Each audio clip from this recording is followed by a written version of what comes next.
fine gentleman said, my name is Lee Levesque. I do have the pleasure to be the Public Education Officer for the Bluffton Township Fire District. And I'm very thankful to be here today. You know, too often in our profession, we only get to see people on the worst day of their lives. So given the opportunity to come out and see somebody that is conscious, nothing's on fire, they don't need us to do CPR, God bless America, I'm thankful. So I appreciate y'all's attention. I will apologize for my appearance. In my shop at home, I got in a fight with some chemicals that blistered me up a little bit on my cheek. So my apologies for this big old ugly bandage on the side of my head. Even firefighters are stupid sometimes.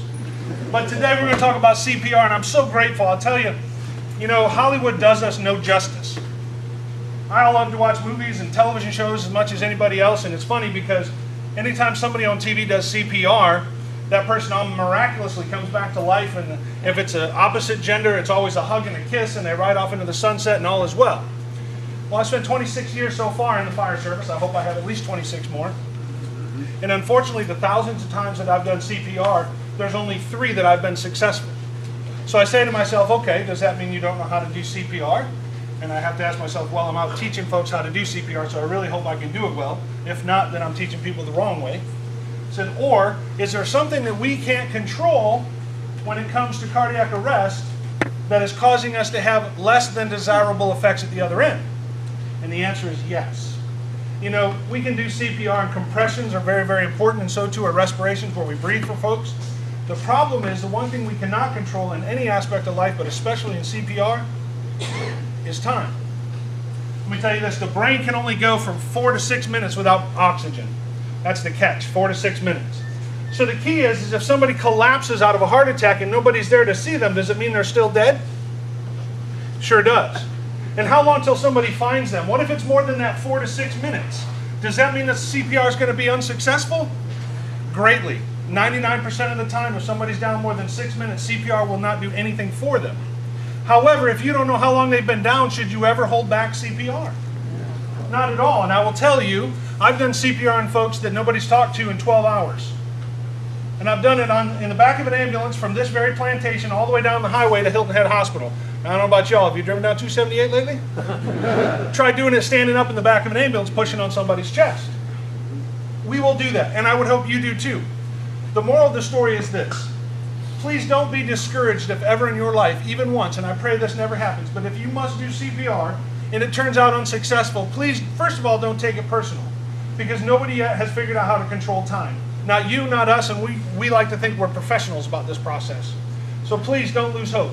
But the second moral of this story is never hold back. You know, the American Psychological Association, the people that like to mess with our brains and study them, have taught us, and they did a lot of studies, and they taught us in the emergency services why civilians like yourselves don't do CPR when somebody collapses. You know what the number 1 answer was in their big old study that they spent thousands, tens of thousands of dollars to figure out? And I could have told them this from day one. People don't want to put their mouth on somebody else's. People don't want to put their mouth on somebody else's, but guess what? They've learned something even better in that study, and that's not really important right there, because here's the deal. How many of you have ever been in a CPR class before? So you've learned the ratios, and you've learned how to do this, how to do compressions, and how to do the respirations, and how to do the whole system and do everything right together, right? What if I told you that all that goes out the window and there's a whole new process? Would you believe me? Yeah. Welcome to 2015, the American Heart Association. It's great. See, what they did is they took that information that said people don't want to put their mouth on somebody else's, and they said, okay, don't. They said, what we really want you to focus on is pushing on the chest, compressions. We want you to go deep, and we want you to go fast. We want you to keep going and not stop at all. If you have to, swap out to somebody else, but we don't want you to stop until they get into the emergency room or into the hospital. Okay? That's what they tell us now. Because what they know is inside the human body, and I admit I'm not the average human body, but the average human body has 6 pints of blood. Think about a pint of beer. There's 6 of those inside of a body full of blood. And at any given time, there's 5 of them fully oxygenated. Meaning 5 out of 6 parts has all the oxygen you need. It's only that one part between the heart and the lungs that's looking for oxygen and coming back into the system. Does that make sense? Okay. So, does that give any credence to the importance, or lack of, for that matter, of respirations? Why do we want to oxygenate just one part out of 6 to circulate it? It would be more intelligent, they figured out, to circulate the 5 that already have the oxygen in it, right? Hopefully, now here's the thought, that 4 to 6 minutes I talked of earlier, hopefully by circulating that blood, it resets that clock. That's what they think. So if I see somebody who is collapsed and I come up and immediately recognize that they're not breathing, their chest isn't rising, they're not talking to us, I see or don't feel any air exchange out of their mouth on my side of my face, then I want to do compressions, and I don't want to stop. I want to continue to do compressions as often as I can. And here's the deal. Inevitably, I'm going to get tired. I'm 6'6", 290 pounds, and I get exhausted doing CPR. Break out in a sweat in the dead of winter.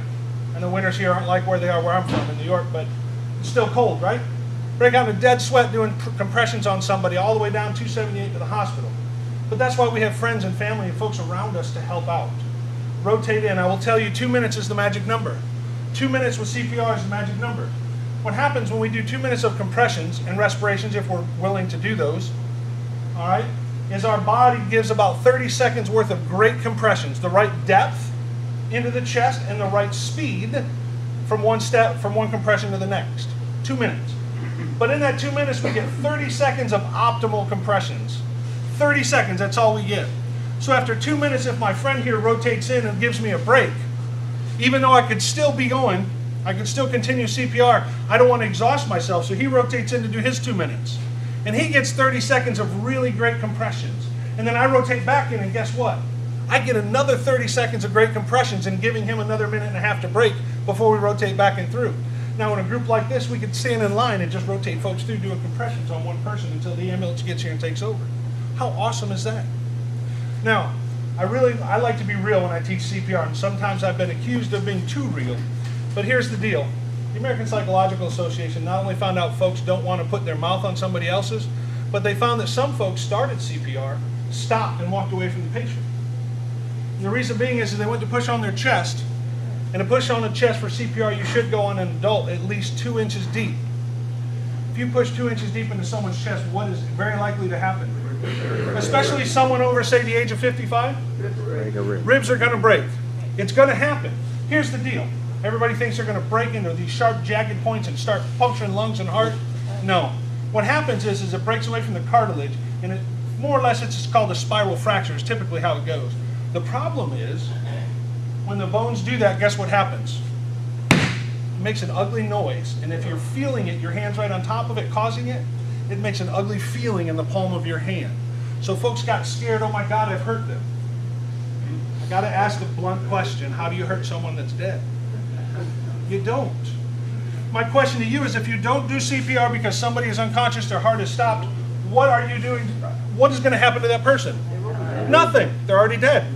But if you attempt to do something, is there even the remotest, slimmest, slightest, darkest possibility they might come back to us? Absolutely. And that's a much better chance than doing nothing, right? Whether you choose to only do compressions, whether you choose to do both compressions and respirations, is irrelevant. Just know that things are going to happen. Those ribs are going to break if you're going to 2 inches that you're supposed to go when you compress into that chest. 2 whole inches. It's crazy, I know. Doesn't matter if it's male or it's female. And where do we put our hands? I always tell folks, and I got to tell you, I got an education from a gentleman here in Sun City not so long ago. I always tell folks, look for the nipple line. And put your palm in the middle, right between the nipple line, right? And the gentleman back in the room raised his hand. I said, yes, sir. He says, the problem is, he says, the nipple line I deal with is down here. It's not up here. I didn't quite understand that. I'm a young whippersnapper, so forgive me. But perhaps you guys can digest and maybe explain that to me later. But anyway, what we're looking for is where the nipple line should be. Can I say that? Yeah. But the sternum, really. We're going to go right in the middle with one palm, and we're going to interlace our fingers and put our palm right in the middle of that sternum or between that nipple line. And again, 2 inches deep. Now here's the catch. I'm going to do it easier and smarter instead of harder kind of concept. For the longest time as a young buck, when I started in the service and had to do CPR, I was all about doing this. I had the arms of steel I could push forever, right? Boy, the older I get, the harder that becomes, and the quicker I get tired. So we've learned the process of using everything from our waist up and get into that weight momentum kind of concept. So if I can get in here and start doing this and rocking at my waist, I'm using more weight to get the right depth and the right rate. Now, it's very difficult sometimes in your head to count things out the proper way. So we've come up with a way that you would know how to do the right number of compressions. Does anybody remember the disco era of the 70s? I know, that was kind of before y'all's time. I got you. What was that? I heard it over here. Staying Alive, absolutely. The old song from the Bee Gees, Staying Alive, Staying Alive. You know, there's another song from the same era that works the same way with the same rhythm. You know what that one is? Another one bites the dust. I don't recommend singing that one out loud, though. Don't do that when you're doing CPR. Don't. All right? But no, she's right. Folks, staying alive, if you can sing that song in your head while you're compressing, that's the right rhythm to do your compressions. And of course, we're going how deep again? 2 inches, despite the fact that we may feel, hear, or notice that some ribs are breaking. Okay? Now, oftentimes I'm asked, well, Lee, when do I call 911? If I see them, do I immediately run and call 911 and leave the patient unattended? No. That's a possibility, and I won't fault you for that if that's your choice, but here's my question to you. I told you 4 to 6 minutes, right? If you go to call somebody, are you extending a time that you don't know about, the one thing you can't control? I recommend doing CPR or compressions at the very least for 2 minutes before, so that we can hopefully, again, reset that clock. Buy yourself a few minutes to make that 911 call. Everybody reach in your pocket. Anybody have one of these? These are great things. Let me tell you about these.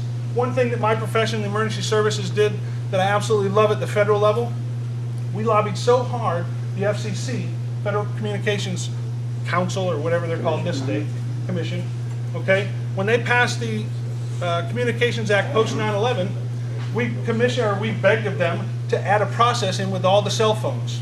And what folks don't know is if you dial 911 on your phone, it locks everything out. No more text, no more incoming or outgoing calls. It locks out this phone to 911. Once you hang up, it locks this phone out continually for another 90 seconds minimum, meaning in case they have to call you back, the only one that can get through to you is 911. And I tell you that because, sir, are you okay? I don't see anything. 911, send, speaker, conducting CPR. My phone's on speaker laying next to me, and I can talk to the dispatch. This is Lieutenant Lee Levesque of the Bluffton Fire District. I'm at the wood shop on Sun City doing CPR. Can you send me emergency units? Now here's the best part about it.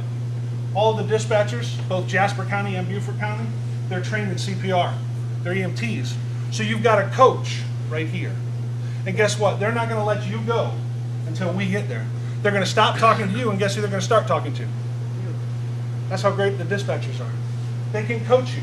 They'll remind you to go 2 inches deep. They'll remind you to go at the rate of staying alive. They may even sing it for you. I've heard that done sometimes. All right? So they're great. You've got a coach to help you in something. Now here's the bad news. Do you think you're going to have a rational mind when you come across somebody who's gone into cardiac arrest? Even emergency providers such as myself, 26 years in the job, I still have that fear within me every time we roll out. Every patient I come across, every building I run into on fire, it's still just that little bit of fear. The difference is I control it a lot better now than I did 26 years ago. Back then I needed the help of my peers. Today I hope I can be the steadying factor for somebody else. I tell you all that because of this. It's very easy to give into that panic and that fear because everybody else is. Somebody has to stay calm and be the calm amongst the storm. Does that make sense? Somebody has to recognize that CPR needs to be done, and unfortunately, if you're the only person there, guess who that somebody is? Okay? And you know now that you can just do compressions if that's your choice. And we want to go how deep? 2 inches. 2 inches. We want to go 2 inches despite the fact we may break some ribs, despite the fact that it may look like we're doing harm, we are doing immense greatness. And it doesn't matter if they've been down 1 minute, if we've seen them go down, or if we don't know how long they've been down. But here's another thing I'll pose to you. If we haven't seen them go down and know why they went down, and we come across somebody, say in a home or in the backside of the wood shop here, and we don't know how long they've been down or what caused them to go down, should we rush into them right away and, sir, are you okay? Sweetheart, are you good? First and utmost importance is your safety. Think about that for a moment, especially in a wood shop. How could this person's heart have stopped? Is there electricity anywhere around here? Yeah. So I look at everything hanging from the ceiling. What if they're electrocuted and they're still live? What if whatever it is, they're still holding on to that electric stuff and you run up and try and check on them? Slow down again. It comes back to that calm, collected mindset when you approach the situation. Look around and see what's going on. Around the pools here in Sun City, there's a lot of chemicals, right? Yeah. Chemicals, gotta hate them. I mean, love them. Sometimes those chemicals cause clouds that you can't see with your eyes, but inhaled will cause somebody to go into cardiac arrest. If someone near a pool is laying on the ground and you go running up to them and that cloud I just mentioned is still floating around, what happens to you? I always say patient number 2. Okay? You'd be amazed at how many times in history of mankind one patient has turned into 5, 6, 8, 10 people because everybody rushes in to help, and that's a great thing. That's human nature. It's wonderful. But not one of those 10, it's usually the 11th or 12th that says, wait a minute, why is there 10 when before there was only 1? Slow down, take that picture. Get your mind right. That might be a good time to call 911 too. Folks, here's the deal. When in doubt, call us out. Emergency responders, I'd much rather come out and see you, say, you know what, I'm sorry, it was a mistake. He was sleeping. Or, you know what, I made a mistake, I called too soon. Great, have a nice day, sir or ma'am. Instead, you know what, I didn't call y'all 10 minutes ago when I first got here because I thought he was sleeping, but he was unconscious, and it was 10 minutes ago. His heart stopped 10 minutes ago. What's now against all of us? That clock again. So here's the deal. When in doubt, call us out. We don't charge anything on the fire trucks. My friends in the ambulance are in a great process. I will speak for Beaufort County. I can't speak much for Jasper. Some of you may have lived over there, and that's great. But I know that our ambulances don't charge if we don't transport. So if we don't put somebody into the ambulance, the best I know, our ambulance folks don't give you a bill. So that should lead, and the reason we've asked them to do that is that should lead you to the process of call. Get us coming. Much easier to turn us around for nothing than to wish to God we'd been here 10 minutes earlier. Does that make sense? Yes.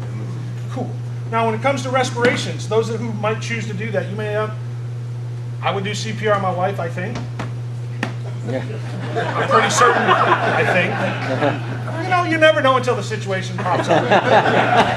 But if it's a loved one or someone you know and love and are not afraid to put your mouth on, or even if it's a stranger and you're just that awesome in the context of Good Samaritan, great. The deal with respirations is oftentimes we do this. Is that a good respiratory rate or rhythm? No. That's what we call hyperventilation in the medical field. But that's oftentimes how folks give respirations to patients who are in cardiac or unconscious. What we want to make sure is that it's a legitimate breath over 1 second. Pause for a second and give a second one. Now in giving those, the human body, as we lay, is actually a wonderfully designed thing. When we lay on our back, anybody ever have difficulty breathing when their head sits like this, as if you were standing in a laying position? It's because our esophagus, which is typically kinked just ever so slightly, when we sit, lay down just right, it kinks more. What happens to the hose when you kink it and the water's trying to still come through it? It slows down, right? The pressure or the volume slows down. Well, the same holds true with the head. So what we ask is that you tilt somebody's head back ever so slightly. See how the mannequin's head's moving? Tilt it back ever so slightly when you give that respiration in, because what you're doing is you're taking that esophagus where the air goes and you're straightening it out a little bit. Now if that's not enough to motivate you to tilt the head, let me tell you what happens if you don't tilt the head. You may get some air down into the lungs, but guess where the majority of it goes? Up the nose. Into the stomach. And here's the funny thing, anybody ever seen a balloon? You blow it up, and when you stop blowing it up, what happens? Out it comes, right? Well, the stomach is nothing more than a great big balloon, and you keep blowing and blowing and blowing. It's going to get so big, and then you stop blowing, and what happens? It's coming out. The problem is it's not just air that's coming out of the stomach. What comes with it? Everything. And I got to tell you, Hollywood does no justice when it comes to that, because that stuff goes flying, let me tell you. And it ain't pretty. Again, I told you I'd be real, give you the good scoop, all right? So we want to make sure that we tilt the head back, get the respiration where it's supposed to go. And the way we know it's going where it's supposed to go is that chest will rise appropriately. Now what we've also found is twofold. They call it recoil. Recoil. When we're compressing on the chest as well as giving respirations in both counts, we want to give the chest enough time to come back or recoil. Just like a firearm goes off, before you shoot the second one, you typically want to let it rest in. I apologize if you're not a big gun folk, but that's the only connection I can come up with. But we've got to let the chest come back to where it needs to be, both on compressions and the respirations. Believe it or not, the brain has to tell the body to inhale. Did you know that? You'd think it would be involuntary, it would just do it. But the brain has to tell the lungs and everything in the body to take your breath in. What it doesn't have to do is tell it to exhale. So we're pushing the air in, doing what the brain should be telling the body to do, but it's unconscious right now, so it's not. And all we have to do is allow the body to do what it does and push everything out. Problem is folks get, again, excited, panicked, and even both with respirations and with compressions, we don't allow for that recoil, that give back. All right, so in order to do it properly, we want to make sure that we allow for that recoil. And the whole complex system is really not that complex. 30 compressions, 2 respirations, 30 compressions, 2 respirations. How many compressions to how many respirations? 30 compressions to 2 respirations. 30 compressions to 2 respirations. What happens if I can't get the air to go in? Retilt the head and I try a second time. The second time it doesn't go in, what do? Go back to compressions. We'll try that again and 30 more compressions. 30 to 2, 30 to 2, 30 to 2 is all we're looking at. Or just 30. Take a break for a second. 30 more compressions. Take a break for a second. If you don't want to do respirations, that's fine. Has anybody ever heard that before? Has anybody ever been taught with CPR and said, don't worry about respirations if you don't want to? No. That's where we are today in 2015. Because folks are walking by patients who are having cardiac arrest and they're not doing anything. Just do compressions.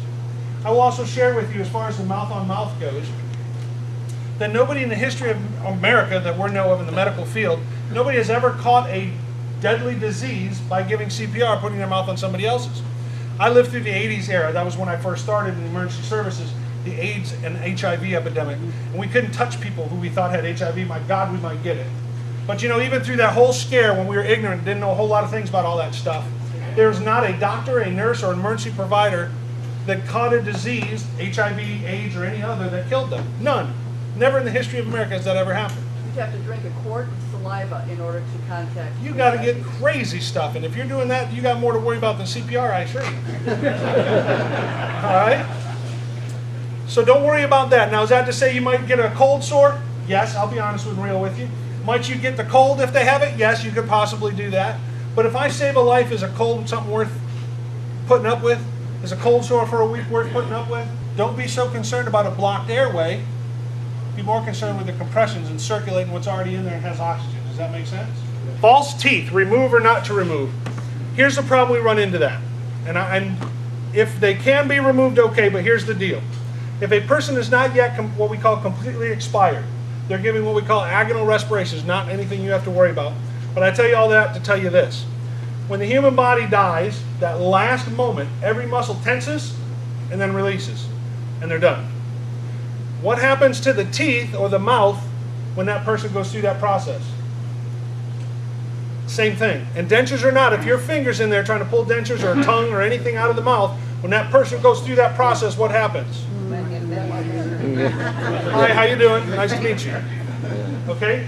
We do not recommend putting your fingers in anybody's mouth for any purpose whatsoever. Okay? Now, as far as dentures go, oftentimes they're glued in and stuck in and all kinds of stuff. And as long as they stay there, they're fine. If you notice them moving, turn the head to the side, which is called the recovery position, and shake the head a little bit, and hopefully they'll fall out of their own accord. Again, I cannot recommend anybody putting a finger in the mouth because you're liable to lose it. How can you go into a big guy like me, or can you go too far and hurt somebody? The short answer is no. The human body is an amazingly resilient thing. All right?